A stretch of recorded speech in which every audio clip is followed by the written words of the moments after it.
ভূমিকম্প পরবর্তী ক্ষয়ক্ষতি মোকাবেলায় রাজধানীতে ১ লাখ স্বেচ্ছাসেবক প্রস্তুত রাখার নির্দেশ দিয়েছেন প্রধানমন্ত্রী তারেক রহমান। সকালে সচিবালয়ের নিজ দপ্তরে দুর্যোগ ব্যবস্থাপনা নিয়ে সংশ্লিষ্ট মন্ত্রী, প্রতিমন্ত্রী ও সচিবের সাথে বৈঠকে এ নির্দেশনা দেন।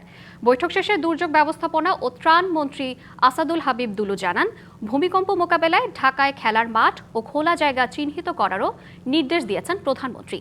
এছাড়া দুর্যোগ ব্যবস্থাপনায় প্রধানমন্ত্রী প্রয়োজনীয় সরঞ্জাম কেনার নির্দেশ দিয়েছেন বলেও জানান মন্ত্রী।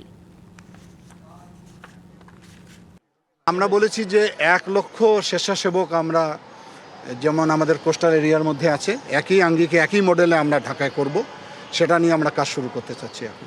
বিশেষ করে ওই সময় লোকজনকে অ্যাসেম্বল করার জন্য ঢাকা শহরে বিভিন্ন খেলার মাঠ, স্কুলকে চিহ্নিত করতে বলা হয়েছে আমাদেরকে।